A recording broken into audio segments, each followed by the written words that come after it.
I didn't come home for a hug. I came home to the sound of wet dirt hitting a pine box. My cousin was wiping a tear that didn't exist, and the family doctor was checking his Rolex every 30 seconds. They thought burying a 92-year-old woman was just routine, just the end of a long life. They didn't know I had spent 20 years hunting men who hide secrets in the ground. And I knew a shallow grave when I saw one. Hit like, subscribe for more betrayal stories, and comment your city or country. The rain in Seattle doesn't wash things clean. It just makes the mud stick to your boots. I stood at the edge of the family plot, water dripping off the brim of my black Stetson. I hadn't worn my dress blues. I didn't want them to know who I had become. To them, I was just Hunter, the wayward grandson who ran off to the army 2 decades ago and barely called. They didn't know about the Ranger tab. They didn't know about the deployments to places that don't exist on tourist maps. And they certainly didn't know that I could spot a liar from 100 yards away. My cousin Mason stood by the open grave. He was wearing a suit that cost more than my first car, and he was gripping the shoulder of Dr. Julian. They looked like a tag team of grief, but their eyes were dry. She went peacefully, Hunter, Mason said, his voice thick with a performance he had probably practiced in the mirror. Old age. Her heart just stopped. It was her time. I looked at the coffin. It was a simple mahogany box, already lowered halfway into the dark earth. Open it, I said. My voice was low, barely louder than the rain hitting the leaves, but it cut through the silence like a knife. Dr. Julian stepped forward. He was a tall man, thin, with glasses that slid down his nose. Hunter, please. We understand you're grieving. But the funeral is over. The burial has commenced. I haven't seen her in 5 years, I said, taking a step closer. The mud squelched under my boots. I want to say goodbye. Open the lid. We can't, Dr. Julian said quickly, too quickly. State regulations. There was significant decomposition due to the heat in the house before we found her. It's a health hazard. It's a closed casket for a reason. Heat. In Seattle? In November? I looked at Mason. He shifted his weight from one foot to the other. Tell. In the field, when a target shifts like that, they're either about to run or they're hiding a weapon. Mason was hiding something worse. She deserves to rest. Hunter, Mason said, trying to sound authoritative. Don't make a scene. Grandma Violet wouldn't want you disrespecting her memory like this. Disrespecting her? Violet was the woman who raised me when my parents died in that crash. She was the one who taught me to shoot a rifle, how to skin a deer, and how to look a man in the eye. She was 92, but she was built of iron and willpower.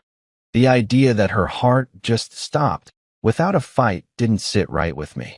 But I didn't push. Not yet. A ranger doesn't engage until he has intel. Fine, I said. I watched the gravediggers toss the first shovelfuls of heavy, wet clay onto the wood. The sound was a dull thud, thud, thud. It sounded like a door slamming shut forever. I turned and walked away without looking back. I could feel their eyes on my back. They were relieved. They thought I was just the broken soldier walking away from the pain. They were wrong. I wasn't leaving. I was just repositioning. I waited until nightfall. The cemetery was locked, but fences are just suggestions when you've climbed compound walls in the Middle East. I slipped over the iron gate, moving through the shadows of the tombstones. The rain had stopped, leaving behind a thick, suffocating fog. I made my way back to the fresh mound of dirt. It was messy work. They had been in a rush. I knelt in the mud. My hands were shaking, not from cold, but from rage. I pulled a folding shovel from my pack, an entrenching tool I'd carried since my second tour. I started to dig. It was grueling work. The clay was heavy, sticking to the metal blade. I dug with a rhythm, tossing the earth aside, going deeper and deeper into the dark. My breathing was loud in the quiet night. I felt like a criminal. What if I'm wrong? I thought. What if she really is dead, and I'm just a traumatized soldier desecrating his grandmother's grave? But the image of Dr. Julian's face kept flashing in my mind. The way he checked his watch. The way he lied about the heat. 4 feet down. 5 feet down. My shovel hit wood with a hollow thwack. I tossed the tool aside and jumped into the hole. I was 6 feet under now, the smell of wet earth filling my nose. I brushed the remaining dirt off the polished mahogany lid. It was cold, silent. I put my hand on the wood. "I'm here, Grandma," I whispered. "I'm sorry I was late." I reached into my pocket and pulled out a pry bar. I was about to jam it under the lid when I froze. I held my breath. Silence. Just the wind howling above the grave. Then, I heard it. It was faint. So faint that if I hadn't spent years listening for footsteps in the jungle, I would have missed it. Scritch. It was the sound of a fingernail scratching against satin. My blood turned to ice. She wasn't just in there. She was awake. "Violet," I yelled, slamming my hand on the lid. Thump. A weak, muffled knock came from inside. Panic exploded in my chest. She was running out of air. Every second I wasted was a breath she didn't have. I jammed the pry bar into the seam of the coffin and shoved with everything I had. My muscles screamed, the veins in my neck bulging. The expensive lock groaned, the wood splintering under the pressure. "Come on," I roared, heaving against the bar. Crack. The lid snapped open, the vacuum seal breaking with a hiss. I ripped the lid back. Violet was lying there in a white silk dress. Her face was pale, blue around the lips. Her hands were clawed, shreds of the coffin's silk lining stuck under her fingernails. Her eyes flew open. They were wide, filled with terrifying darkness and confusion. She gasped, a horrible, desperate sound like a drowning woman breaking the surface. "Hunter," she wheezed, her voice barely a ghost. I grabbed her, pulling her frail body out of that box, hugging her to my chest. She was freezing. She was shaking violently. "I've got you," I choked out, tears finally mixing with the mud on my face. "I've got you, Grandma. You're safe." She gripped my jacket with a strength that shouldn't have been possible. She pulled me close, her lips right at my ear. She gasped, her eyes rolling back in exhaustion. "They watched me drink it." "Who?" I demanded, looking up at the edge of the grave, expecting to see a silhouette standing there. "Who did this?"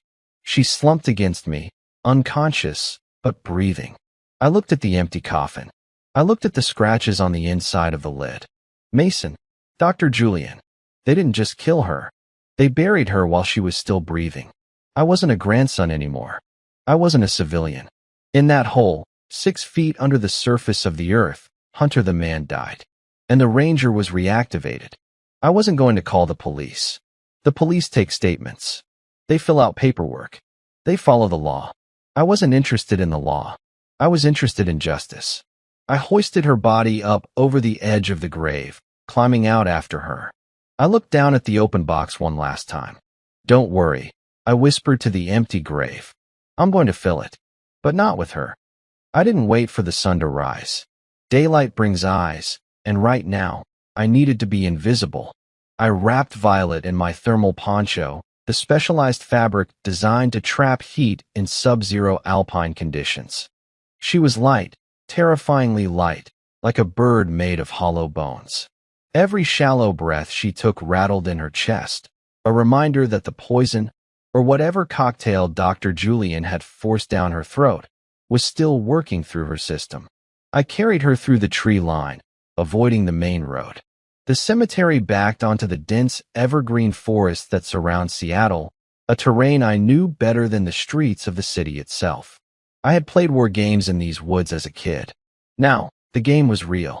My truck was parked 2 miles out, hidden down an old logging trail. It wasn't the rental I had driven to the funeral. This was my personal rig, a matte black Ford kept in storage for when I was stateside. It was hardened, untraceable, and stocked with more medical supplies than a standard ambulance. I laid her in the back seat, immediately hooking her up to a portable 4-drip of saline and glucose. I checked her pupils. Pinpricks. Opiates. They had overdosed her to simulate cardiac arrest, slowing her heart rate until it was barely detectable, then relied on the closed casket rule to finish the job underground. It was clinical. It was evil. "Hang on, Vi," I whispered, stroking her silver hair.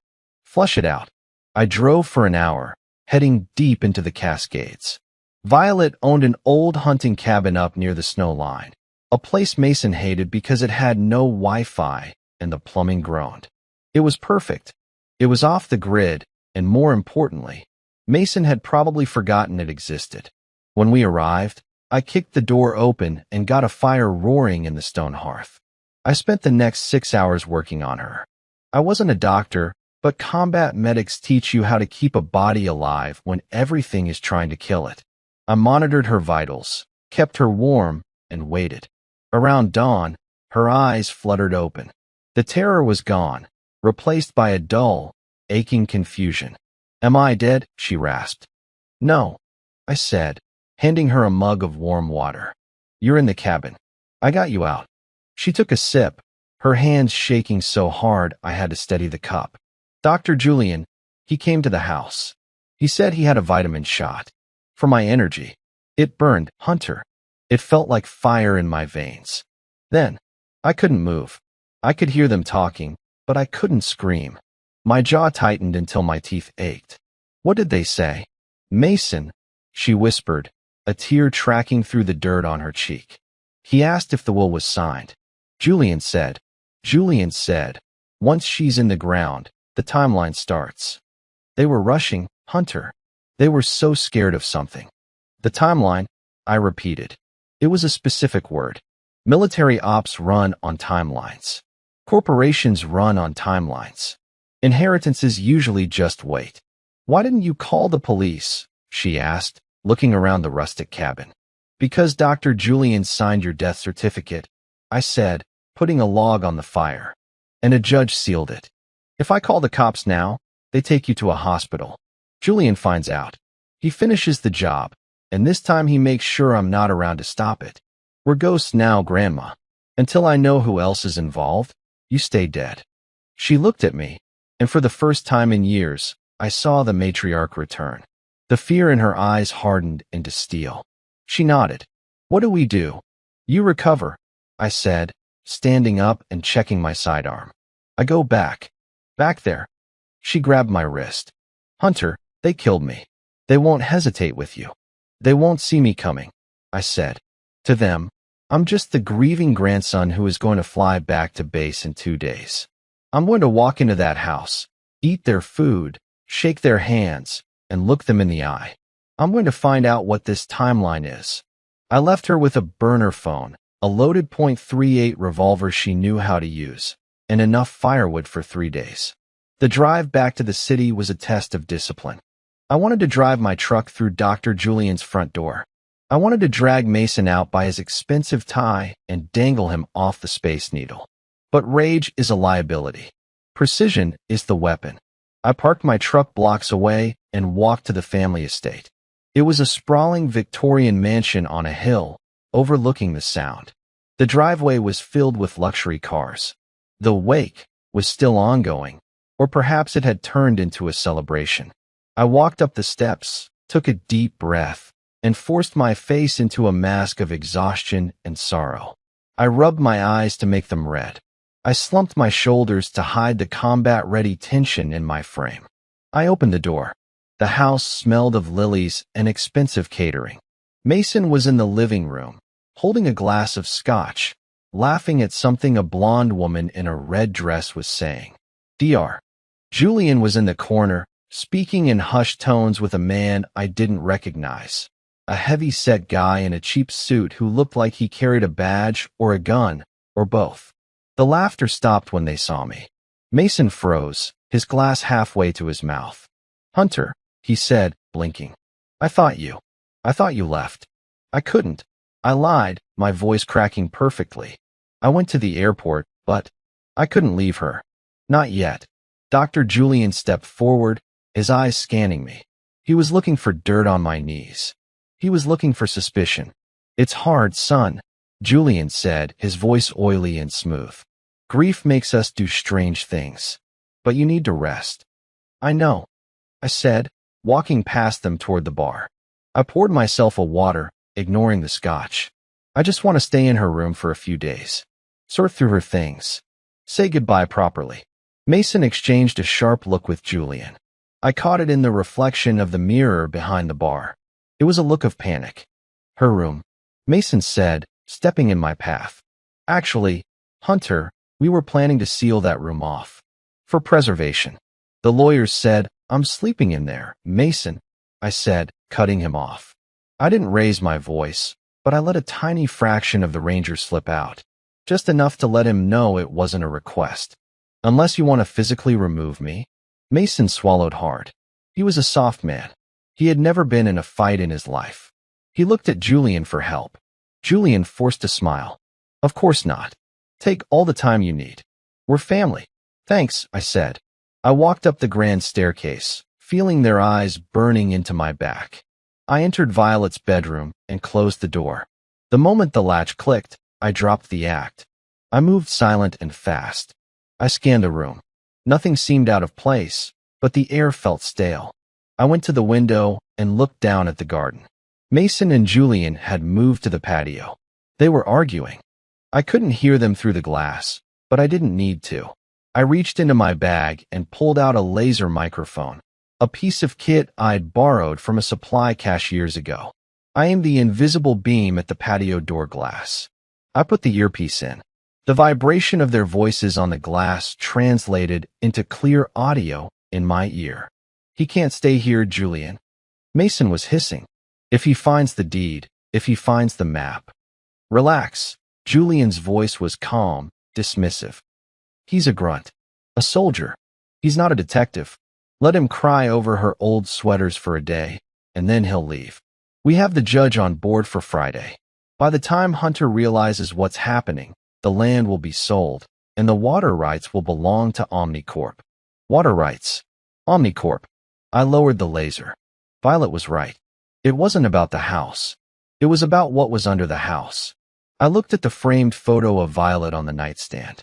They think I'm just a grunt, I whispered to the photo. I opened my bag and pulled out the rest of my gear.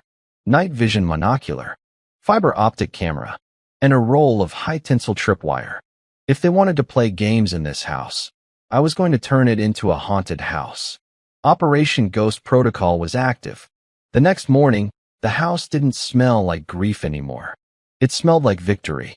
I woke up at 0500, a habit my body refused to break even after 20 years. I did my push-ups in silence on the plush carpet of Violet's guest room, listening to the house wake up below me. Heavy footsteps. Mason. Quick, sharp clicks of dress shoes. Dr. Julian. And then the front door opening to welcome a third player. I looked out the window. A silver Mercedes had pulled up. A man in a sharp pinstripe suit stepped out, carrying a leather briefcase. The lawyer. I pulled on a flannel shirt and jeans, my civilian camouflage, and headed downstairs. I kept my face slack, my shoulders slumped. I needed them to see a defeated man, not a predator waiting for the wind to shift. In the library, the mood was festive. Mason was pouring coffee like he owned the roast, and Dr. Julian was leaning against the mahogany desk, looking entirely too comfortable. The lawyer, a man introduced as Mr. Adrian, sat behind the desk, organizing papers. Ah, Hunter, Mason said, not bothering to hide the smirk. Good of you to join us. Mr. Adrian is here to read the will. We figured we'd get it over with, so everyone can move on. Move on, I repeated, taking a seat in the back corner. She's been in the ground less than 24 hours. Efficiency was Violet's way, Dr. Julian chimed in. Mr. Adrian cleared his throat. He didn't look at me. That was the first tell. An honest lawyer looks you in the eye. A lawyer who knows he's reading a forgery stares at the paper. I, Violet Sterling, being of sound mind and body. Adrian began, reading in a monotone drone. I tuned out the legalese and focused on the room. I watched Mason's hands. He was tapping his thigh. Tap, tap, tap. Adrenaline. Excitement. He was waiting for the punchline. I watched Dr. Julian. He was watching me. He wanted to see me break. And to my grandson Hunter, who chose a path away from this family, I leave the contents of the attic chest, her photo albums, and personal letters, Adrian read. Mason chuckled. A short, sharp sound. And Adrian continued, raising his voice slightly. To my devoted grandson Mason, who cared for me in my final years, I leave the entirety of the Sterling estate, including the house, the savings accounts, and the 400 acres of surrounding forest land. Silence filled the room. Mason let out a breath he'd been holding. Is that it? I asked, my voice flat. That is the totality of the testament, Adrian said, finally glancing up. She felt strongly about the land staying with someone who was present. I stood up and walked over to the desk. Mason tensed, half rising from his chair, expecting me to flip the table or throw a punch. I didn't. I just reached out and picked up the document. May I asked. Adrian hesitated, but nodded. I looked at the signature at the bottom. Violet Sterling. I've studied handwriting analysis as part of intelligence gathering. There are tremors that come from age, shaky, rhythmic loops. And then there are tremors that come from duress, sharp, jagged spikes where the hand jerks because the brain is terrified. The V in Violet was jagged. The S trailed off like she had been pulled away from the paper. She didn't sign this because she wanted to. She signed it because someone was standing over her. It looks official, I said, placing the paper back down gently. It is, Mason said, standing up and buttoning his jacket. He felt big now. Powerful. Look, Hunter, I know this is hard. But since the house is now legally mine, I think it's best if you make arrangements. Today, I asked, raising an eyebrow. By noon, Mason said, his confidence growing. I have appraisers coming. Business partners. It's going to be a busy week. You don't fit here anymore, Hunter. You're a soldier. Go back to your war. Dr. Julian smiled. It was a cold, reptilian thing. It's for the best, son. Closure. I looked at Mason. I looked at the way he stood, chest puffed out, chin high, completely unaware of how easy it would be to collapse his windpipe before he could blink. I let a smile touch my lips. It wasn't a nice smile. It was the smile a wolf gives a sheep that has wandered too far from the herd. I'll leave when I have my things, I said softly. I stepped into Mason's personal space, just an inch too close. I saw his pupils dilate. But Mason, be careful with this house.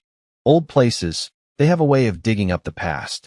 You never know what's buried under the floorboards. I held his gaze until he looked away. Just be out by noon, he muttered, turning his back to me. I walked out of the library, but I didn't go to my room. I went to the kitchen, grabbed a glass of water, and waited. 10 minutes later, the front door opened and closed. Through the window, I saw Mason and Mr. Adrian walking toward the driveway, shaking hands. Dr. Julian stayed behind. He went back into the library and closed the door. Perfect. I moved to the hallway closet where the maintenance panel for the house's old intercom system was located. I had checked it earlier. The wiring was archaic, running through the walls of every room. I pulled a small, black device from my pocket, a contact microphone and a transmitter. I wasn't going to just bug the room. I was going to turn the entire house into a listening device. I slipped into the narrow service corridor that ran behind the library wall. It was dusty, filled with cobwebs, but it got me close. I pressed the contact mic against the back of the library's plaster wall. The sound came through my earpiece crystal clear. He bought it, Julian was saying. He must have been on the phone. Yeah, he's leaving at noon. No, he has no idea about the judge. Listen, Felix, we need to expedite the water testing. If Omnicorp finds out the flow rate is higher than we projected, I want a bigger cut. Mason is an idiot. He'll take whatever scraps we throw him, but I want my 40%. I adjusted the frequency, recording everything to a secure cloud server. Don't worry about the body, Julian continued. It's 6 feet down in a sealed box. By the time anyone questions it, the cremation order will be signed. We dig her up Friday night, burn the evidence, and scatter the ashes. No autopsy, no crime. I froze. Friday night. That was 2 days away. They were going to dig up the empty coffin. If they opened that box and found it empty, the game would change instantly. They would know she was alive. They would hunt her down. I had 48 hours to break them. I pulled the mic off the wall and slipped back into the main hallway. Mason wanted me out by noon? Fine. I would leave, but I was leaving something behind. I went up to the attic. I found the old chest Mason had mentioned. Inside, among the dusty lace tablecloths and moth-eaten coats, I found what I was looking for. A baby monitor. Old school. Analog. I turned the receiver on and hid it deep behind a stack of books on the high shelf in the library, right where they held their meetings. Then, I went to the guest room, packed my bag, and walked out the front door at 11:55 a.m. Mason was waiting on the porch, arms crossed. "Good choice," he called out as I walked to my truck. I didn't answer. I just threw my bag in the bed of the truck, started the engine, and drove away. I drove 2 blocks, turned into a dense alleyway, and killed the lights. I pulled out my laptop and opened the audio stream. I put my headphones on. "He's gone."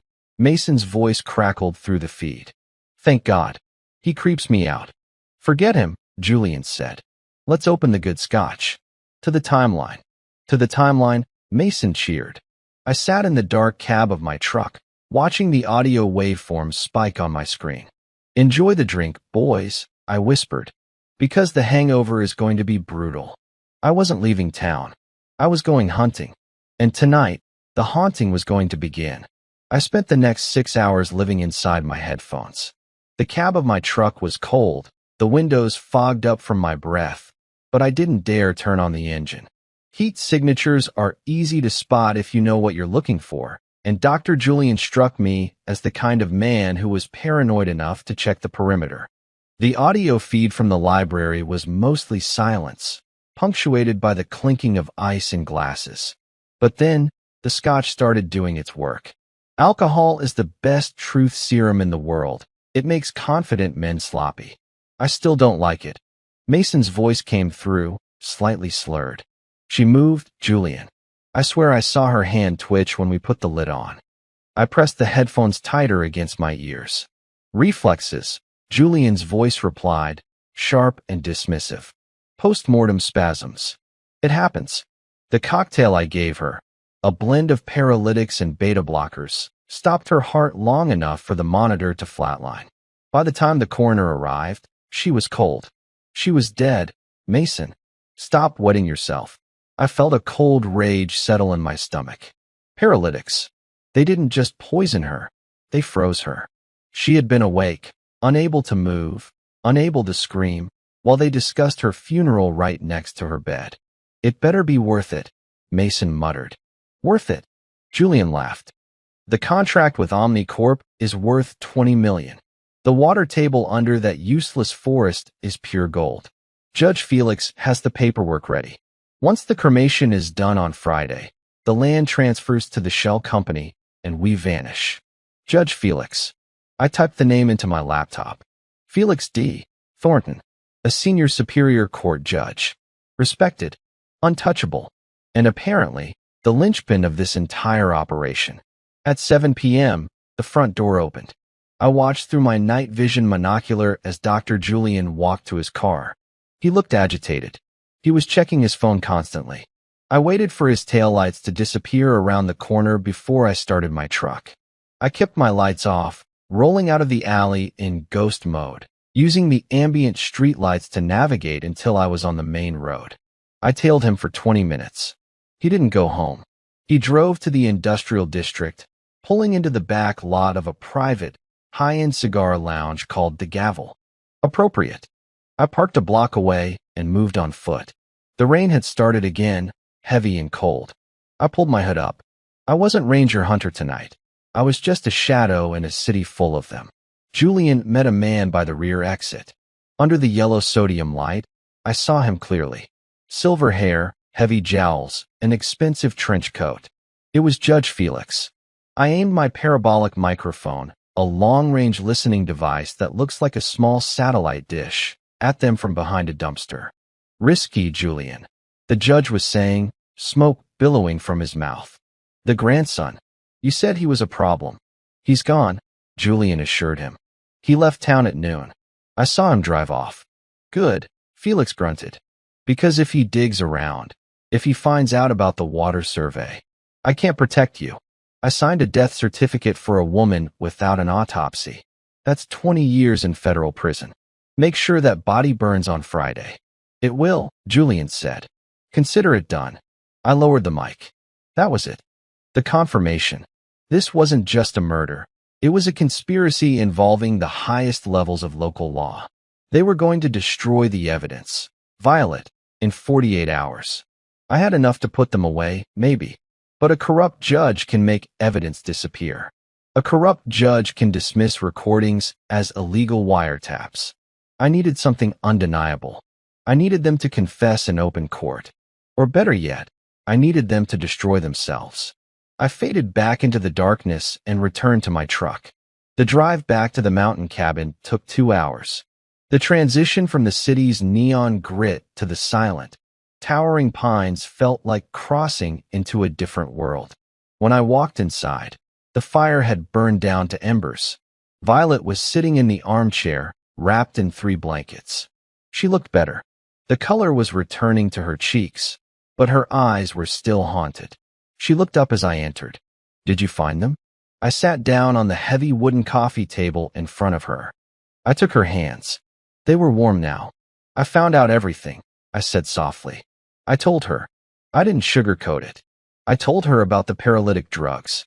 I told her about the water rights. I told her about Judge Felix. And then I told her about Mason. He knew, she whispered, her voice trembling. Mason knew I wasn't dead. He suspected, I said, but he didn't care. He asked Julian if the dose was strong enough. He watched them close the lid, Grandma. He chose the money over you. She didn't scream. She didn't yell. She just closed her eyes, and I watched a single, silent tear roll down the deep lines of her face. It was the most painful thing I had ever seen. This was the woman who had paid for Mason's college, who had bailed him out of debt 3 times. I loved him, she whispered. I held him when he was a baby. I know, I said, squeezing her hands. And that's why this ends on our terms, not theirs. She opened her eyes. The sadness was still there, but something else was rising behind it. Anger. The righteous anger of a matriarch scorned. What do we do, Hunter? She asked. I stood up and walked to the window, looking out at the black forest. They think you're a ghost, I said. They think you're haunting them. Mason is already cracking. He's scared of the dark. We're going to use that. I turned back to her. I'm going to go back into that house. I'm going to make them believe that the grave didn't hold you. I'm going to make them so terrified that they turn on each other before they even get to the cemetery on Friday. Psychological warfare? She asked. She remembered the term from when I first enlisted. Gaslighting, I corrected. We're going to gaslight the wicked. I went to my gear bag and pulled out a small, high-tech projector and a set of wireless speakers. Rest up, Grandma, I said, checking the battery levels. Tomorrow night, I'm going to make Mason believe in the supernatural. I wasn't just a soldier anymore. I was a director, and I was about to stage a horror movie inside my own childhood home. Fear is a pathogen. It starts small, a single microscopic doubt, and if you feed it the right conditions, darkness, silence, guilt, it multiplies until it shuts down the host's entire system. In the Rangers, we called it psychological degradation. Tonight, I called it dinner. I returned to the estate at 0200 hours. The rain had turned into a thick, clinging mist that swallowed the streetlights. Perfect cover. I didn't use the front door this time. I used the trellis on the north side, climbing silently to the second-floor balcony that led to the unused guest wing. Inside, the house was warm and smelled of lemon polish and stale whiskey. I moved through the hallways in my socks, a shadow drifting through the stillness. Mason was asleep in the master bedroom, Grandma's room. He had moved in less than 24 hours after the funeral. The arrogance of it made my blood boil, but I forced my pulse to stay steady. I slipped into the hallway closet and retrieved the small wireless speakers I had stashed. I placed one under the heavy oak vanity in the hallway. I placed another inside the ventilation duct that fed directly into the master bedroom. Then, I went to the kitchen. I found the jar of soil I had collected from the gravesite earlier that evening. It was wet, heavy, and smelled of decay. I crept into the master bedroom. Mason was snoring, sprawled out on the Egyptian cotton sheets like a king. He had thrown Violet's quilt on the floor. I moved to the foot of the bed. I didn't touch him. I didn't wake him. I simply reached into my pocket and pulled out a small, silver locket. It was Violet's. She had been wearing it when I pulled her out of the ground. I placed the locket gently on the pillow next to his head. Then, I retreated to the attic. This was my command center. I had my laptop, my monitors, and a view of the driveway. I waited until 0300, the witching hour. I tapped a key on my laptop. Downstairs, the speaker in the vent crackled to life. It wasn't loud. It was a whisper. A recording I had on my phone from years ago, an old voicemail Violet had left me. Mason, be a good boy. On the screen, I saw Mason stir. He grunted, rolling over. I waited 10 seconds. I played the sound effect I had downloaded. Scritch, scritch, scritch. The sound of fingernails on wood. Mason sat up, bolt upright. He looked around the dark room, his eyes wide. Who's there? Silence. Hello, he called out, his voice trembling. I hit the lights. Not all of them. Just the bedside lamp. Flicker on. Flicker off. On. Off. Mason scrambled backward, hitting the headboard. He reached for the lamp switch, clicking it frantically. It wouldn't turn on. I had cut the bulb's filament earlier. He fumbled for his phone, using the flashlight to scan the room. The beam cut through the darkness, shaking wildly. The beam landed on the pillow next to him. He froze. He reached out, his hand trembling, and picked up the silver locket. He stared at it. He knew that locket. He had watched them put it on her corpse before they closed the lid. No, he whispered. No, no, no. He threw the locket across the room like it was burning him. He scrambled out of bed, running for the door. Julian, he screamed, tearing down the hallway. Julian. I watched on the monitor, a cold smile touching my lips. Phase 1 complete. 20 minutes later, Dr. Julian's BMW screeched into the driveway. He stormed into the house, wearing a trench coat over his pajamas, looking furious. What is wrong with you? Julian shouted, meeting Mason in the foyer. Mason was pale, sweating, holding a baseball bat. She's here, Mason stammered. She's in the room, Julian. The locket. The silver locket. It was on the pillow. Julian grabbed Mason by the shoulders and shook him. Stop it. You're drunk. We buried that locket with her.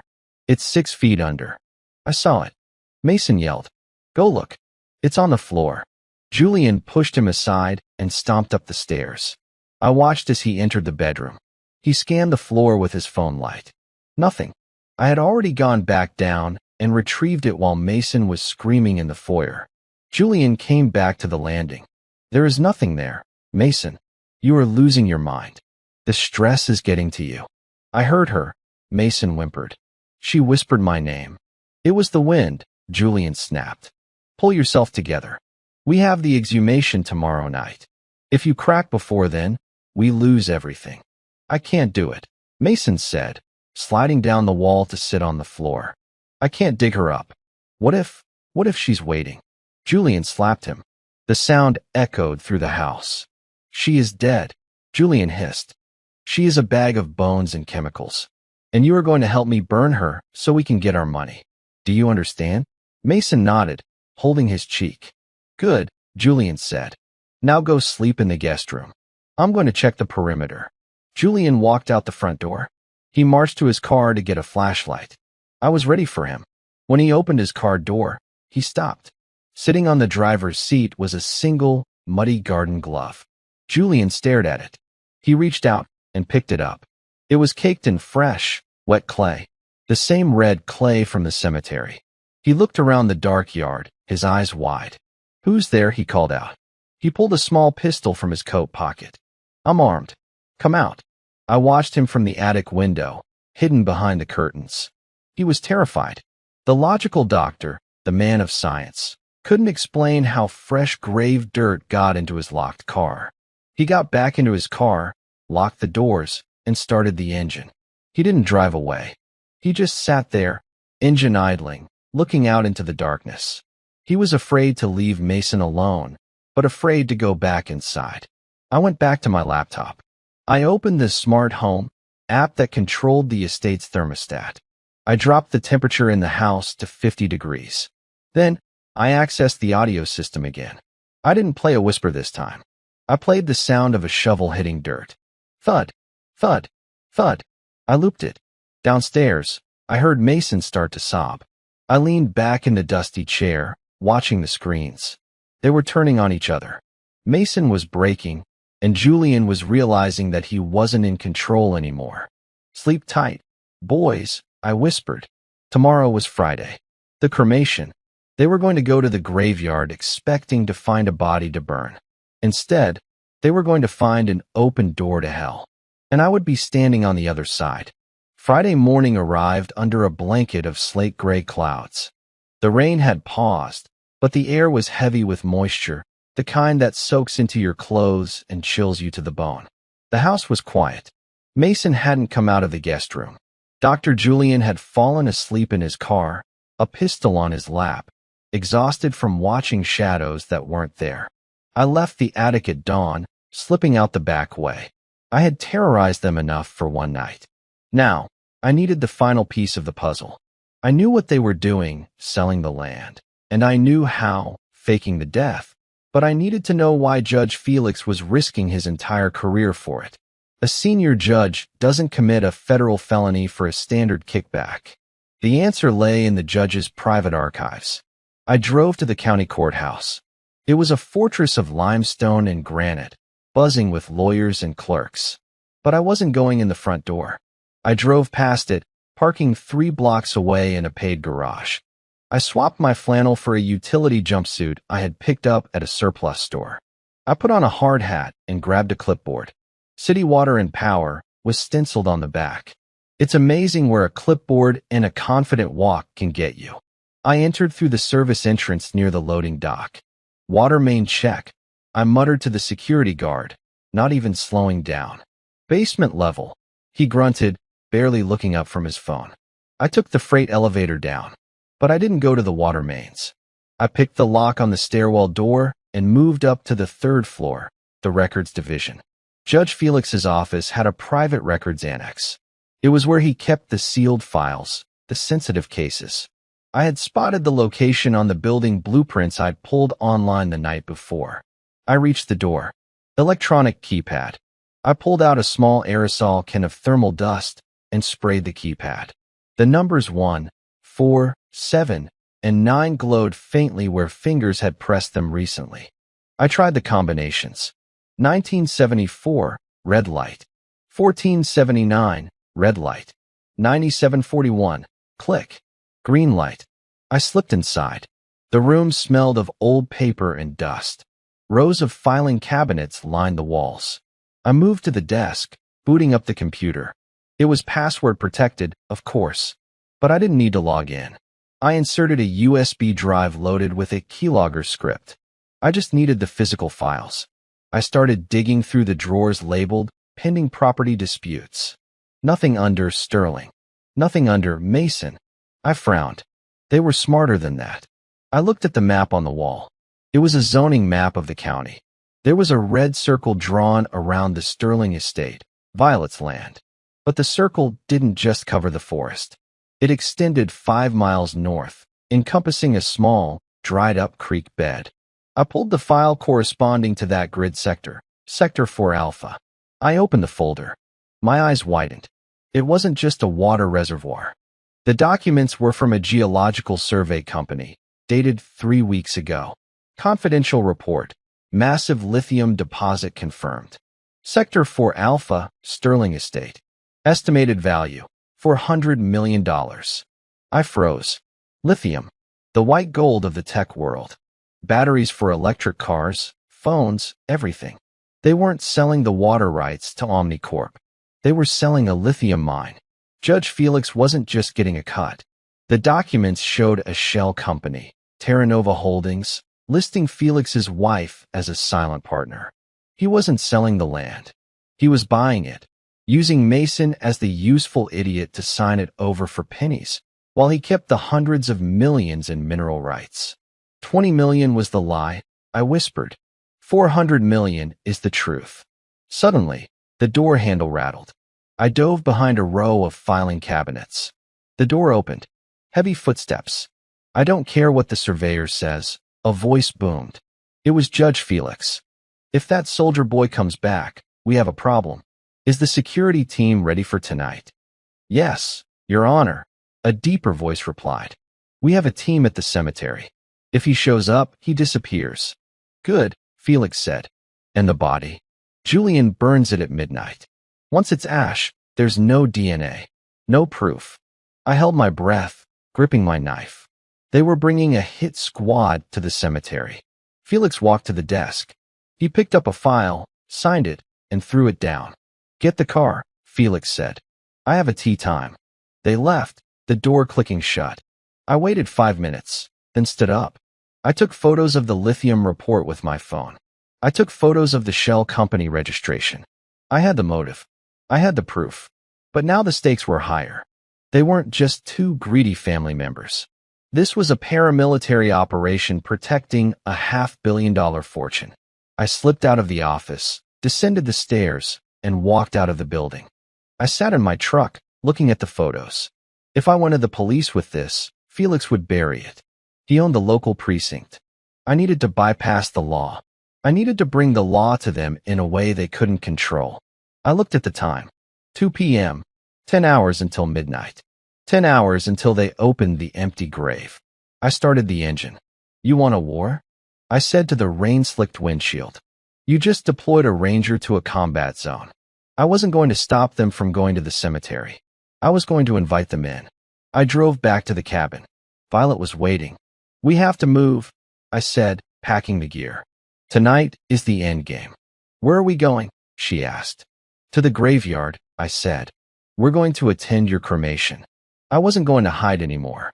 Tonight, the hunters became the prey. The cemetery at midnight was a void. The fog had rolled in off the sound, thick and white, turning the rows of headstones into jagged teeth in a ghost's mouth. Visibility was less than 20 yards. Perfect for an ambush. Perfect for a nightmare. I lay prone in the tree line, 50 yards from the family plot. I was covered in a ghillie blanket, a mesh of leaves and burlap that broke up my silhouette. To the naked eye, I was just a mound of dirt. To the thermal scope on my rifle, the world was a crisp landscape of blue and gray. Violet was safe. I had placed her in the back of my truck, parked a mile down the service road, guarded by a motion sensor perimeter I'd rigged. She had a police scanner and a direct line to my earpiece. They're coming, she whispered in my ear. I saw the headlights cut through the fog. 2 vehicles. Dr. Julian's BMW and a black SUV, the judge's private security. They parked on the gravel path. Dr. Julian stepped out first. He looked like a wreck. His trench coat was buttoned wrong. His hair was wild. He was holding a flashlight that shook in his hand. Mason stumbled out of the passenger's side, clutching a bottle of whiskey. From the SUV, 4 men emerged. They weren't cops. They were private contractors. Tactical vests, suppressed sidearms, night vision goggles. The judge wasn't taking chances. Dig, Julian ordered, his voice cracking. Get it done. The crematorium van is waiting at the gate. 2 of the hired muscle grabbed shovels and started digging. The sound of metal hitting wet earth echoed through the silent graveyard. CHK thud. CHK thud. Mason stood by a tombstone, vomiting into the grass. I can't watch, he sobbed. I can't see her again. Shut up, Julian hissed. You want the money? You want the millions? Then you watch. I adjusted my scope. I wasn't going to shoot them. Not yet. A bullet is too easy. I wanted them broken. It took them 20 minutes to hit the box. Fact. We hit wood. One of the mercenaries grunted. Open it, Julian commanded, stepping forward. Verify the contents. Then pull it out. The men pried the broken lock open. The lid creaked, a groan of wood that sounded like a scream in the fog. Julian shined his flashlight into the hole. Silence. Absolute, terrifying silence. Where is she? Julian whispered. The mercenary looked up, confused. It's empty, Document. There's no body. Mason stopped crying. He walked to the edge of the grave and looked down. I told you. Mason screamed, backing away. I told you. She's walking. She's a demon. Shut up. Julian roared, grabbing the shovel and jumping into the grave himself. He frantically scraped at the silk lining, looking for, what? Dust? Bones. He found the note. I had left it there hours ago. A single piece of white cardstock, pinned to the pillow where her head should have been. Julian picked it up. His hands were shaking so hard the paper rattled. He shined the light on it. Through my scope, I saw his face go pale, white as the fog. The note read, I saw what you did. Who did this? Julian screamed, scrambling out of the grave, covered in mud. He looked wild, unhinged. Who took her? Secure the perimeter, the lead mercenary shouted. We have a breach. The 4 men fanned out, raising their weapons. They scanned the trees. They scanned the darkness. I smiled. I reached for the remote detonator in my pocket. I didn't have explosives. I had flashbangs. Non-lethal, disorientation devices I had rigged in the trees surrounding the grave. Click. Boom. A blinding flash of white light erupted to their left. Then another to their right. Boom. The mercenaries spun, firing blindly into the trees. Fut fut fut. Suppressed rounds chewed up the bark of an oak tree. Cease fire, the leader yelled. Save your ammo. It's the grandson. Julian yelled, pointing at the woods. It's Hunter. Kill him. Kill him now. I moved. I didn't run away. I moved closer. While they were blinded by the flash and looking at the trees, I crawled through the tall grass, closing the distance to 20 yards. I pulled a small, high-powered speaker from my belt and threw it. It landed in the open grave with a soft thud. I pressed play on my phone. A voice, Violet's voice, distorted and echoing, erupted from the hole in the ground. Mason, why did you let him hurt me? Mason screamed. A primal, terrified shriek. He dropped the whiskey bottle and ran. He ran blindly into the dark, tripping over headstones, clawing at the air. Get him! Julian yelled at the mercenaries. Don't let him run. 2 men broke off to chase Mason. That left 2 with Julian. Odds were getting better. I stood up. I was a ghost rising from the fog. I raised my rifle. I aimed not at the men, but at the engine block of the judge's SUV. Bang! The shot was loud, unsuppressed. It shattered the silence like a thunderclap. The SUV's grille exploded, radiator steam hissing into the night air. The 2 mercenaries dove for cover behind the tombstones. Julian froze, standing in the open, paralyzed by the realization that he was in a combat zone. Drop the weapons. I roared, my voice projecting with the command authority of a ranger sergeant. You are surrounded by federal agents. Drop them or die. It was a lie. But in the fog, with flashbangs going off and sniper fire taking out their transport, they didn't know that. The mercenaries hesitated. They were paid thugs, not soldiers. They didn't sign up to die for a doctor. He's lying. Julian screamed. Shoot him. 1 mercenary popped up to fire. I put a round into the tombstone inches from his head. Stone chips sprayed his face. He dropped back down, terrified. Last warning. I yelled. Suddenly, sirens wailed in the distance. Real sirens. I hadn't called them. Hunter, Violet's voice crackled in my ear. I called 911. I told them there was a grave robbery in progress. Officers are 2 minutes out. Perfect. Leaving, the mercenaries yelled. They scrambled up, abandoning Julian, running for the tree line to escape before the cops arrived. Julian stood alone by the empty grave. He looked at the woods where I was standing. He couldn't see me, but he knew I was there. You can't prove anything, he screamed into the dark. The body is gone. Without a body, there's no murder. I stepped out of the tree line. The moonlight caught the barrel of my rifle. I don't need a body, Julian, I said, my voice carrying across the wet grass. I have the ghost. Red and blue lights flashed against the cemetery gates. The police were here. I melted back into the woods. I wasn't going to talk to the cops yet. Not until I had the judge. Julian was arrested for trespassing and grave desecration, but he would be out on bail by morning. The judge would pull strings. They would spin a story about a medical exhumation gone wrong. But the seed was planted. Mason was gone, running into the night, terrified out of his mind. Julian was exposed. And I had the lithium report. The battle at the graveyard was over. The war for the courtroom was about to begin. Dr. Julian walked out of the police station at 6 a.m., a free man. Judge Felix had made the call. The charges, trespassing, desecration of a grave, were dropped to a misdemeanor citation. He stood on the rain-slicked steps of the precinct, not with relief, but with the cold, simmering fury of a man who had lost control. He had been humiliated. He had been outmaneuvered. And he knew who was responsible. I watched from the rooftop across the street, the telephoto lens of my camera capturing the entire exchange. Julian got into a waiting town car. He didn't go home. He went to a waterfront diner, a known meeting spot for the city's underbelly. He met with two men. They weren't the same mercenaries from the cemetery. These men were different. Harder. Colder. They looked like they had crawled out from under a rock. Julian passed an envelope across the table. He showed them a picture of me. He was done with ghosts. He was sending killers. I had the lithium report. I had the recordings. But it was all circumstantial. A good lawyer, a corrupt judge, could shred it. To win, I needed the one thing the law couldn't dismiss: the victim, alive and breathing. But I couldn't just have Violet walk into a police station. They would hide her in protective custody, bury her in bureaucracy. I needed to present her on my own terms, in a way that would shatter their conspiracy in a single, undeniable moment. To do that, I needed a medical professional on my side. A credible witness who could testify to Violet's condition and Julian's malpractice.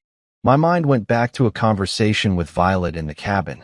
She had mentioned a nurse, Harper, a young woman who had cared for her in the final weeks, who Julian had fired abruptly for insubordination. Violet had said, Harper asked too many questions. She didn't believe I was fading. I found Harper's address in a personnel file I'd hacked from the hospice company. She lived in a downtown apartment complex. I called the cabin. Vi, I'm moving you. New location. Pack what you need. I'll be there in 2 hours. What's wrong? She asked. The doctor is sending wolves, I said. We need a bigger sheepdog. I drove to Harper's apartment. But as I pulled into the visitor parking garage, my instincts screamed. A black sedan was parked near the stairwell, engine off, 2 men inside. They weren't looking at their phones. They were watching the entrance. They had tracked my truck. Julian must have had them plant a GPS device when it was parked near the courthouse. Amateur mistake on my part. They thought they were hunting me. They had no idea they had just walked into the cage with the tiger. I parked on the level below them and got out. I left my rifle, grabbing only my knife and my sidearm. I moved up the concrete stairs, silent as smoke. I emerged behind their car. They were focused on the elevator, waiting for me to come down from Harper's apartment. I walked up to the driver's side window and knocked. The man in the driver's seat jumped, fumbling for his weapon. Too slow. I slammed the butt of my pistol into the window, shattering the tempered glass. Before the shards finished falling, I had his door open, dragging him out by his collar. I drove his head into the concrete pillar. He went limp. One down. The passenger door flew open. The second man came out firing. Phut! Phut! The suppressed rounds sparked off the pillar next to my head. I rolled behind a parked SUV. He advanced, using the cars as cover. Julian says hello, he hissed. Tell him I'll see him in hell. I grunted, kicking the SUV's rear tire. The car alarm blared, a deafening siren that filled the enclosed space. The man flinched, disoriented by the noise. In that split second, I moved. I vaulted over the hood of the car, tackling him hard. We hit the ground, a tangle of limbs and grunts. He was strong, but I was faster. I twisted his arm behind his back until I heard a sickening pop. He screamed, dropping his weapon. I pressed the cold steel of my knife against his throat. Who hired you? Go to hell, he spat. I've been, I said. Got sent back. Who? Hired. You. He just laughed, blood dripping from his mouth. I changed tactics. I pulled out my phone and played the audio file of Judge Felix. If he shows up, he disappears. The hitman's eyes widened. That's your boss's boss, I said, my voice low and calm. He's protecting a $400 million lithium deal. You two? You're just loose ends. Julian sent you to kill me. But who do you think he's going to send to kill you when this is over? You know too much. I saw the fear flicker in his eyes. I'm offering you a one-time deal, I said. You give me a full confession on camera, naming Dr. Julian as the man who hired you to kill me. In exchange, I let you walk out of this garage. You take your partner and you disappear. Or, I tie you both up, call the cops, and you become the star witnesses in a federal conspiracy case. Julian and the judge will have you shanked in prison before you even see a courtroom. He stared at me, his chest heaving. You'd let me go? You're small fish, I said. I'm hunting the sharks. He nodded. I recorded his confession.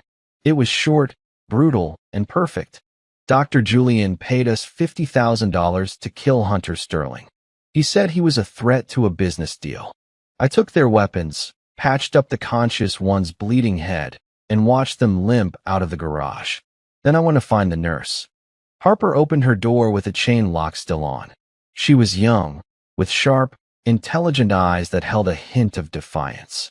Can I help you? My name is Hunter Sterling. My grandmother was Violet Sterling. Her face went pale. I'm so sorry for your loss. She was a wonderful woman. She's not dead, I said. The chain slid back. She opened the door. I spent the next hour showing her everything. The photos of the lithium report, the audio of Julian and the judge, the confession from the hitman. Her face shifted from disbelief to shock, and finally, to cold fury. I knew it, she whispered. I knew something was wrong. Her vitals were stable. Julian pushed me out. He replaced her morphine drip himself. He said I was being overly emotional. I need your help, Harper, I said. She's alive, but she's weak. I need a medical professional to document her condition, to be an official witness to her testimony. Where is she? Harper asked, already grabbing her coat. She's about to be in a very safe place, I said. I moved them both that night, not to another cabin, but to a suite at a 5-star hotel under a fake name, with private security I hired, ex-rangers I trusted with my life, guarding the floor. At 10 p.m., with Violet safe and Harper taking her vitals, I sat down at the hotel desk. I now had the final piece. I pulled out my burner phone and sent a text to Dr. Julian. His phone number was easy to find. I had pulled it from the hitman's call log. My message was simple. I hear the land transfer hearing is tomorrow at 10 a.m. See you in court. I hit send. The trap was set. All the players were in position. Tomorrow, I wasn't going to be a ghost in the shadows. I was going to be the main event. The county courthouse was designed to intimidate. Massive marble columns, echoing hallways, and the smell of old law books and older lies. It was a place where justice was supposed to be blind, but in Judge Felix's courtroom, justice had been bought, paid for, and buried 6 feet under. I walked through the metal detectors at 0930. I wasn't wearing my civilian clothes today. I was in my Class A dress blues. My chest was heavy with 20 years of service, Silver Star, Bronze Star with Valor, Ranger Tab, Airborne Wings. The uniform commands respect. It makes people straighten their backs. It makes liars nervous. I carried nothing but a single leather folder. The hearing for the expedited probate transfer of the Sterling estate was scheduled for courtroom 4. It was supposed to be a formality, a rubber stamp.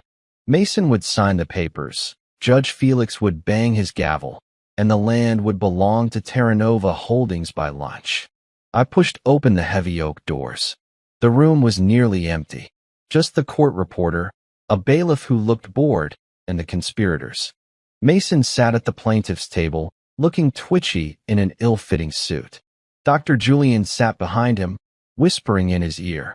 Judge Felix was on the bench, flipping through a file, looking every bit the impartial arbiter of law. When the doors swung shut behind me, The sound echoed like a gunshot. Heads turned. Mason flinched. Dr. Julian froze. Judge Felix looked up over his reading glasses, his face tightening for a fraction of a second before he composed himself. I walked down the center aisle. My boots clicked on the linoleum. Click, click, click. The rhythm of a march. Mr. Sterling, Judge Felix said, his voice booming with fake authority. This is a closed hearing. You are not a party to this petition. I am the grandson of the deceased, I said, my voice calm but projecting to the back of the room. I believe I have a right to be here when you sell my family's legacy. The will is clear, Mason blurted out, standing up. She left it to me. Get him out of here. Sit down, Mr. Sterling, Felix ordered Mason. Then he turned his cold gaze to me. You may observe, Hunter, but if you disrupt these proceedings, I will have you removed and held in contempt. Is that clear? Crystal clear, Your Honor, I said. I took a seat in the front row, directly behind Dr. Julian. I saw the back of his neck. It was sweating. Proceed, Felix said. Dr. Julian stood up.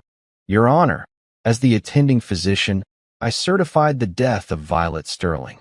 The cremation was delayed due to family disputes, but the medical facts remain. The estate must be settled to pay for outstanding debts. Debts? Another lie. Violet was debt-free. And the land transfer? Felix asked, playing his part in the theater. Necessary, Julian said, to cover the costs. Very well, Felix said, picking up his pen. I have reviewed the petition. The court finds no reason to delay. I am prepared to sign the order transferring the deed to Mr. Mason Sterling, effective immediately. Mason grinned. He reached for the pen on his table. Objection, I said. I didn't shout. I just said it. Felix slammed his hand on the bench. You are not a lawyer. You cannot object. I'm not objecting as a lawyer, I said, standing up slowly.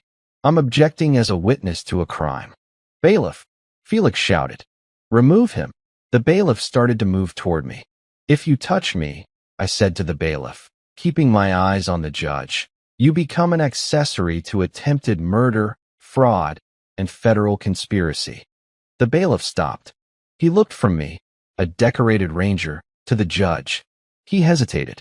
This is ridiculous, Julian hissed, turning to face me. You have no proof. You have nothing but grief and paranoia. I have the lithium report, Julian, I said. The color drained from his face.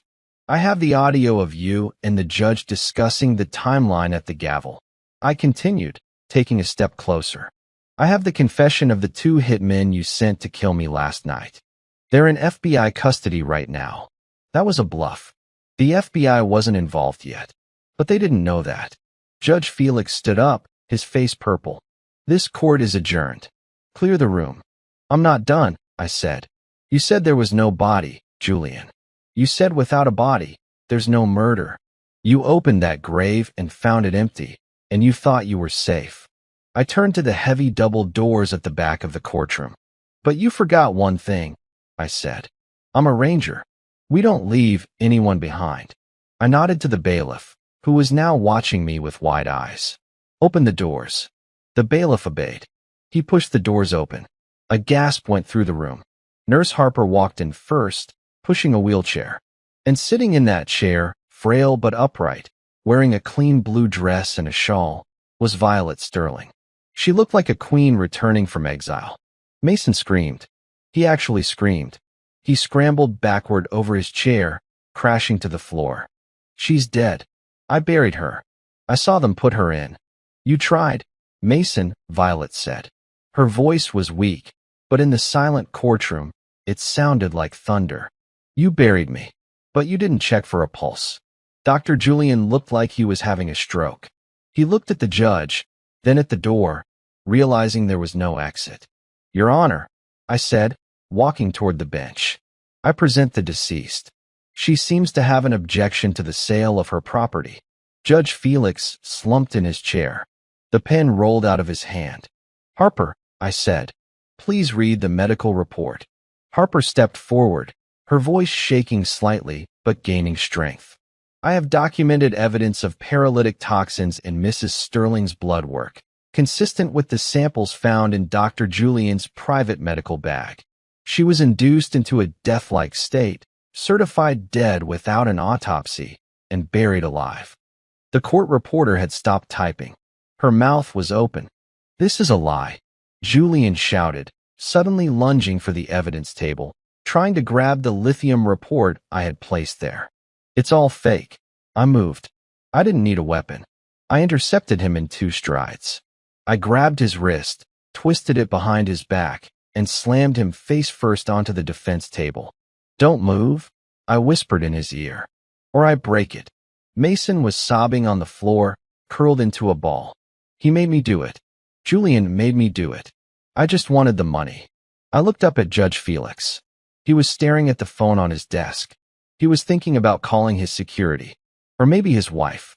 "Don't bother, Felix," I said. I live-streamed the audio of this entire hearing to the State Attorney General's office. They've been listening for 10 minutes. The doors burst open again. This time, it wasn't family. It was the state police. 6 officers, guns drawn. Everyone freeze. I let go of Julian. He slid to the floor, defeated. I straightened my uniform. I walked back to Violet and placed a hand on her shoulder. "It's over, Grandma," I said. She looked at Mason, who was being handcuffed. She didn't look angry anymore. She just looked sad. "The money," she whispered to herself. "It always ruins the weak." The courtroom was chaos. Officers were reading rights. The judge was being escorted out the back, his head hung low. But in the center of the storm, Violet and I stood still. We had won. But the war had left scars that no courtroom victory could heal. The courtroom drama became a media circus. They called it the Lazarus Lady case. The story of the 92-year-old grandmother who came back from the dead to testify against her own family was on every news channel in the country. They wanted interviews. They wanted book deals. They wanted a movie of the week. We gave them nothing. We retreated to the estate, which was now surrounded by police tape and press vans. It no longer felt like home.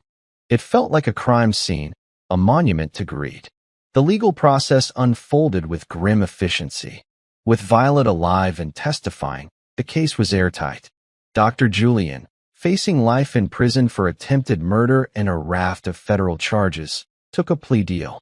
He confessed to everything: the poison, the forged will, the conspiracy with Judge Felix. He turned state's evidence, hoping for a lighter sentence. He got 30 years. Judge Felix didn't get a deal. His corruption was a stain on the judicial system. He was impeached, disbarred, and sentenced to life without parole. The lithium deal evaporated. Omnicorp pulled out, their stock plummeting after being named in the scandal. And Mason? Poor, weak Mason. He was the most pathetic figure of all. He stood in court, weeping, trying to explain how a man could watch his own grandmother be buried alive for a share of $20 million. He didn't even know about the $400 million. He had sold his soul for scraps from the table. The judge gave him 25 years, one for every million he thought he was getting. I sat with Violet in the library, the same room where they had read the fake will. The fire was crackling in the hearth, but it didn't chase away the chill that had settled deep in the house. "Are you okay?" I asked her. She was staring into the flames, a heavy wool blanket over her lap. "I'm alive, Hunter, but I don't know if I'm okay." She looked at me, her eyes clear but filled with a profound sadness. "When you're 92, you spend a lot of time thinking about your legacy, your family, the people you'll leave behind." I thought I was leaving behind a family. Instead, I was leaving behind vipers. "You left behind me," I said, putting my hand on hers. She smiled, a faint, weary thing. "Yes, I have you. The one who ran away. You were the only one who came back for me."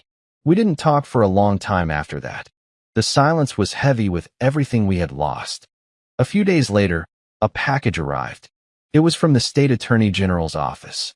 Inside was Violet's silver locket. It had been logged as evidence. I took it to her. She was sitting on the porch, watching the winter sun set over the sound. I opened the locket. On one side was a picture of my parents on their wedding day. On the other was a tiny, faded photo of a little boy in a cowboy hat. Me. I gave that to Mason to hold on to for me, she whispered. The day of your parents' funeral. I told him to keep it safe. To remember that we were family, no matter what. She looked out at the horizon. He didn't even remember. That night, I found her in the library, looking at the zoning map I had pinned to the wall. The red circle around her land. What do you want to do with it, Vi? I asked. The lithium is still there. You're one of the richest women in the country now. She traced the outline of the forest with her finger. This land was never about money, she said. My husband, your grandfather, he bought this land because he loved the trees. He loved the quiet. He used to say, the best thing you can plant is a tree you'll never get to sit under. She turned to me. I don't want a mine. I don't want a fortune. I want a forest. The next week, she met with her lawyers. The entire 400-acre estate was placed into a public trust. It was to be preserved as a state park, forever. The Sterling Memorial Forest. No development. No mining. Just trees and hiking trails. She donated the rest of her liquid assets to a legal aid fund for the elderly who were victims of financial abuse. She was giving it all away. Your legacy, I said, watching her sign the final papers. No, she corrected me, a twinkle returning to her eye. It's my revenge. She was right. It was the most brutal, quiet revenge imaginable. She had taken the hundreds of millions of dollars that Julian, Felix, and Mason had killed her for, and she had turned it into clean air and public walking paths. She had erased their greed from the face of the earth. With the legal matters settled, a quiet routine fell over the house. Harper, the nurse, moved into the guest wing to help Violet with her recovery. I stayed, walking the grounds, fixing the fences, becoming the caretaker my grandfather had been. One afternoon, Violet called me into her study. I need to see him, she said. Who? I asked, though I already knew. Mason. No, I said instantly. He doesn't deserve it. It's not for him, Hunter, she said, her voice firm. It's for me. I need to close the book. I need the last word. I drove her to the state penitentiary. It was a cold, concrete place that smelled of disinfectant and despair. We sat in the visitor's room, separated by a thick pane of glass. Mason was brought in. He was thin, pale, his prison jumpsuit hanging off his bony frame. His eyes were hollow. When he saw Violet, he flinched, then started to cry. He picked up the phone on his side of the glass. Violet picked up hers. Grandma, he sobbed. I'm so sorry. I was stupid. Julian promised me. I know what he promised you, Mason, she said, her voice clear and strong. She didn't sound angry. She sounded disappointed, like a teacher talking to a child who had cheated on a test. I didn't come here to forgive you. Forgiveness is for God. I came here to tell you that I'm selling the house. He looked up, confused. But the money? The money is gone, she said. I gave it away. The house, the land, the stocks. All of it. I'm moving into a small cottage by the sea. I'm keeping nothing. He stared at her, uncomprehending. But why? Because you taught me something, Mason, she said, and her words were colder than the steel bars on the windows. You taught me that a person's real worth isn't what they leave behind in a will. It's the love they give while they're alive. You sold that love for a number, and now you have nothing. No family, no money, just a number on a prison uniform. She stood up. Goodbye, Mason. She hung up the phone and walked away, not looking back. I stayed for a moment, looking at him through the glass. He had traded his grandmother's life for a ghost, for a pile of money that was never even his. I turned and followed Violet out into the sunlight. The cottage Violet bought was small, perched on a cliff overlooking the Pacific Ocean. It was 100 miles away from the estate, 100 miles away from the memories of the coffin and the betrayal. It smelled of salt and wild sage, not lilies and lies. I spent the first month doing what I do best, fortifying. I wasn't building bunkers or setting tripwires anymore, but the instinct to protect never really leaves you. I fixed the roof, reinforced the porch railing, and cleared the overgrown path down to the beach. I wasn't wearing my fatigues. I was wearing jeans and a t-shirt, sawdust covering my arms instead of mud.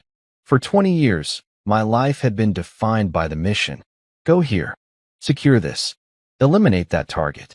But looking at Violet sitting in her rocking chair, watching the waves crash against the rocks, I realized I had completed the most important mission of my life. One evening, as the sun dipped below the horizon, painting the sky in bruised purples and oranges, I brought out 2 mugs of tea. I sat on the step next to her chair. "You haven't re-enlisted," she said softly. It wasn't a question. I looked down at my hands. They were rough, scarred, but steady. "My contract is up next week. The army sent the papers." "And?" she asked. "And I think I'm done hunting," I said. "I spent so long fighting for a country that I forgot to fight for my family. I almost lost you because I wasn't here. You were here when it mattered," she said, reaching down to touch my shoulder. "You saved me from the dark, Hunter." "You saved yourself, Vi," I replied. "I just dug the hole. You were the one who had the strength to survive the betrayal." She sighed, a sound that seemed to carry the weight of the last few months out to sea. "Do you think about them? Mason? The doctor?" "No," I lied. Then I corrected myself. "Sometimes. I think about how easy it was for them. How easy it was to trade a human life for a bank account. In the Rangers, we fight enemies who believe in something, even if it's a twisted ideology. But Mason, he believed in nothing. That's the scariest kind of evil. The empty kind." "Well," she said, standing up slowly. Her legs were stronger now, thanks to Harper's therapy. "They have a long time to think about it. We have a sunset to catch." I stood up and helped her to the railing. We watched the light fade. I thought about the uniform hanging in my closet, the dress blues, the medals. They were a part of me, a chapter of my life written in blood and sand. But this quiet moment on a cliff edge, protecting the only family I had left, this was the epilogue I never thought I'd get. I wasn't Sergeant Sterling anymore. I was just Hunter. And for the first time in 20 years, the silence didn't feel like a threat. It felt like peace. "Hunter?" Violet asked. "Yeah. Thank you for believing the scratch." I smiled. "Always." We stood there until the stars came out, shining down on the ocean like diamonds, brighter and more valuable than any lithium mine in the world. The grave was empty. The prison cells were full. And we were home. This story explored the darkest corners of human greed and the unbreakable bond of loyalty. It asks a question that might seem simple, but is actually terrifying. If you were offered $20 million, but you had to betray the one person who trusts you the most, would you do it? Be honest. Does everyone have a price, or is loyalty priceless to you? I want to know who is standing watch with us today. Let me know in the comments. What city or country are you watching from? Represent your squad. If this story kept you on the edge of your seat, if you felt the anger and the justice, please hit that like button and subscribe. It's a small click for you, but it helps me bring these dark, emotional truths to light. And I need to know, what kind of story do you want next? Do you want another military justice thriller? A psychological family mystery? Or maybe an epic revenge saga about a cheating partner getting exactly what they deserve? Let me know what you crave, and I will write it for you. Until then, stay safe, watch your back, and I'll see you in the next epic story.